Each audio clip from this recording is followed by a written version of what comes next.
தமிழக சட்டமன்ற எதிர்க்கட்சி தலைவர் எவ்வளோ பெரிய பதவி, எவ்வளோ மாண்புள்ள பதவி.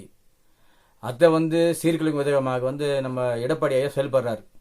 கொஞ்சம் கூட பொருத்தமே இல்லை அவருக்கு அந்த பதவிக்கும். இந்த வர எலெக்ஷனில் அது கூட கிடையாது, சுத்த வாஷ் அவுட் தான். இந்த பேச்சு அப்படி, செயல்பாடு அப்படி.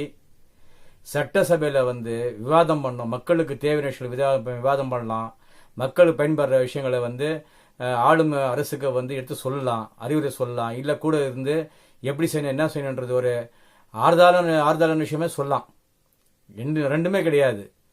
ஏட்டிக்கு போட்டியே பேசுறது. நாங்கள் அந்த காலத்தில் இப்படி இருந்தோம், நீங்கள் அந்த காலத்தில் இல்லையா, நீங்கள் அப்படி இல்லையா, நாங்கள் அப்படி இல்லையா, இதே தான் பேச்சு. நீங்கள் சரியில்லைன்னா தூக்கி போட்டாச்சு. அப்படி உங்கள் செயல்பாடு சரியாக இருந்தால் நீ தான் ஜெயிச்சிருப்பீங்க. செயல்பாடு சரியில்லை, மார்க் போட்டாச்சு, உங்களை வெளியே போட்டாச்சு. அது என்ன உங்களுக்கு பெருமை வர வாழ்து. சரி, இப்போ நீங்கள் ஆட்சி அமைக்கிறேன்றீங்க, மக்கள் நல்ல சேர்த்து கிடையாது, உங்களுக்கு அதிகாரம் வேணும், அதிகார பசி. சரியா?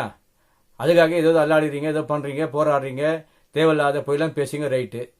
நீங்கள் வச்ச ஒரு பெரிய மகா கூட்டணி, அது கூட்டணியே அது வெக்கமில்லை உங்களுக்கு சொல்கிறதுக்கு. நீங்கள் தான் கார் தூப்பிட்டு வந்தீங்க. அந்த கூட்டணி தேவையில்லை, பாஜக தேவையில்லை, நாங்கள் மானம் சொல்லங்க, நமக்கு மானம் போனால் நாங்கள் செத்தே போடுவோம், நம்ம எங்கள் சாக விடலாம்னு பரவாயில்ல, நாங்கள் லட்சியம் கூட செருப்பாளி செத்துருவோம்.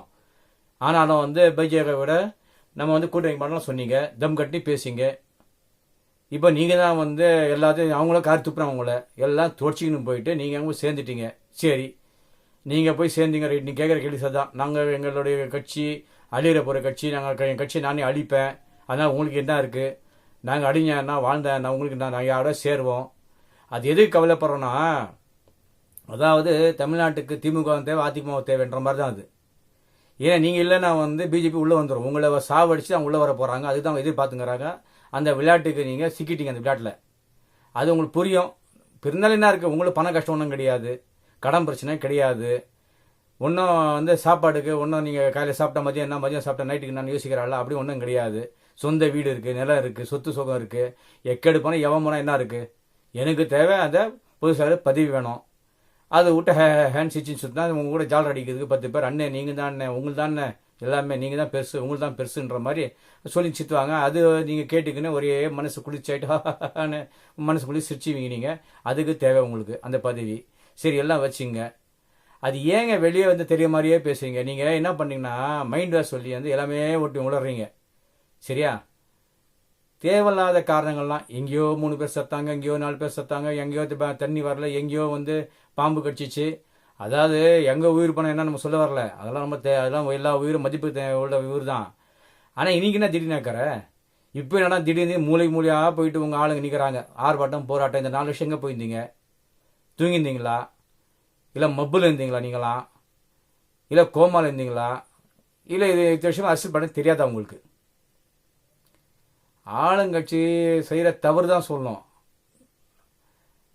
எங்கேயோ நடக்கிற சில பல குறையெல்லாம் வச்சுக்கின்னு அது இதில் என்ன பெரிய விஷயம், இந்த ஊடகம் எடப்பாடியை கடவுளாக நினச்சிக்கிறாங்க.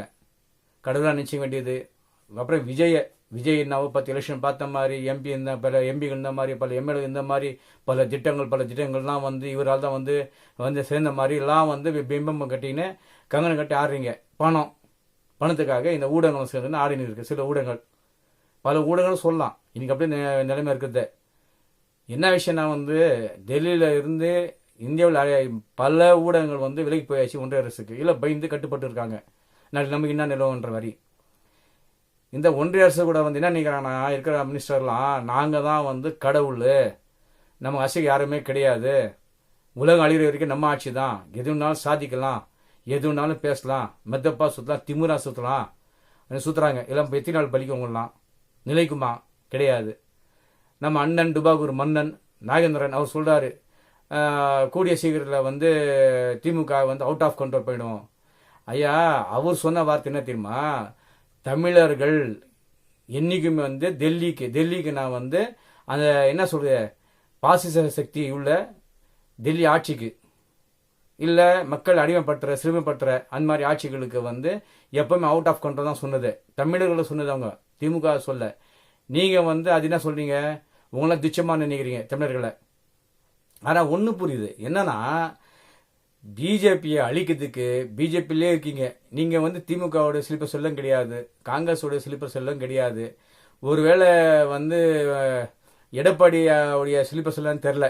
ஏன்னா உள்ளுக்குள்ளே இருந்து மக்களுக்கு பயன்படாத விஷயங்களை தலையிடுது, மக்களுக்கு எதிரான, மக்கள் நலனுக்கு எதிராக பேசுறது, தம் கட்டி பேசுறது, திமுறா பேசுறது. உங்களுக்கு புத்தி வேலை செய்யும் இல்லை மனுஷன் நீங்களா? உங்களுக்கு புத்தி வேலை செய்யும். நீங்கள் உட்காந்து ஒரு இடத்துல எங்கன்னா உட்காந்து கொஞ்சம் ஒரு நிமிஷம் யோசிச்சு பாருங்க. நான் பேசுறது சரியாக பேசுகிறோமா? நம்ம வந்து ஒரு மனுஷனுக்கு தேவையான விஷயம் தான் பேசுகிறோமா? மனுஷமாக தான் பேசுகிறோமா? நான் பேச தப்பாச்சே, மக்களுக்கு ஏதாவது பயன்பாடு இருக்கா? இல்லை மக்கள் நம்மளை வந்து என்ன சொல்லுவாங்க, என்ன காரி துப்புவாங்க? எதுவுமே யோசனை கிடையாது. அதிகார பசி. ஆனால் ஒன்று, நீங்களாம் வந்து மொத்தமாக தோக்க போகிறீங்க. நீங்கள் வந்து பிஜேபி நீங்களும் அழிக்க போகிறீங்க. ஏன்னா இப்படியே பேசிடுங்க, அப்போ தான் பிஜேபி ஒழியும். ரொம்ப சந்தோஷம், வாழ்த்துக்கள் அண்ணன் டுபாகூர் மன்னன் நாகன் அவர்களுக்கு. எல்லாம் ஒரு தரா ஒழிச்சு கட்டி பாட முடியல. இப்போ நீங்கள் வந்திருக்கீங்க ஸ்லீப்பர் செல் தான். நீங்கள் எடப்பாடியோ ஸ்லீப்பர் செல். நீங்கள் அண்ணன் டுபாகூர் மன்னன் நாகேந்திரன். இவர் வந்து அதிமுகவோட ஸ்லீப்பர் செல்லு. யார்? எப்படி அதிமுக ஸ்லீப்பர் செல்லாம்? உண்மை அதிமுக ஆச்சு இல்லை, அது கிடையாது. இந்த போலி அதிமுக தான் இப்போ இருக்குது. அதுக்கு ஸ்லீப்பர் செல் தான் எடப்பாடியே. என்னடா நீங்களாம் வந்து ஒழிச்சு கட்டிங்க, அது நான் இப்படி போய் ஒழிச்சு காட்டுறேன்டா அவரு கங்கணம் போட்டு சுற்றுறாரு. சரி இருக்கட்டும். இப்போ வந்து அமெரிக்கா துணை அதிபர் வந்தார் இந்தியாவுக்கு. நம்ம மோடி ஐயா மானஸ்தான் வந்து என்ன பண்ணார்னா, அழகாக சுற்றி காமிச்சார், வீடு சுற்றி காமிச்சார், அவர் தோட்டத்தை சுற்றி காமிச்சார், மயில் ரேகை வச்சு அப்படியே ஆட்டி ஆட்டி காமிச்சார், என்னென்ன பண்ணார். ரைட்டு, அவர் அது வேடிக்கை இருந்திருக்கும் அவருக்கு. இவர் என்னவும் நினைச்சிட்டாரு. ஆனால் இப்போ என்ன சொல்கிறாருன்னா, இந்தியா வந்து இன்னும் வளர்ந்த தம்பி. எப்படி சொல்கிறாருன்னா, ட்ரம்ப் வந்து இந்தியாவில் விரும்புகிறாராம். அப்போ இந்தியா வளரலன்றாரு. வெக்கமா இல்லை உங்களுக்கு கொஞ்சம் கூட? பெருமை வேற பேசி சுற்றுறீங்க. இப்போ ஆளுநர் ரவி சரியான வேலை பார்த்துருக்காரு. 2 சட்ட மசோதா பாஸ் பண்ணிட்டார், ஒப்புதல் கொடுத்துட்டாரு. ஏன்னா இதுக்கு மேலே தாங்க முடியாத. நல்ல வேலை ஆளுநர் இவர்களை. போகும்போது உங்களை வாழ்த்துறோம். போகிற கட்டம் உங்களை இருந்துச்சு. ஏதோ 24 வருஷமாக இருந்துட்டு ஒன்றும் பண்ணாமல் இப்போ 2 மசோதா நீங்கள் நிறைவேற்றிக்கும் பாருங்க. அது வரைக்கும் சந்தோஷம். அதுக்கு ஒரு வாழ்த்துக்கள். அதே மாதிரி குட் பாய், பாய் பாய் பாய் பாய், போயிட்டு வாங்க.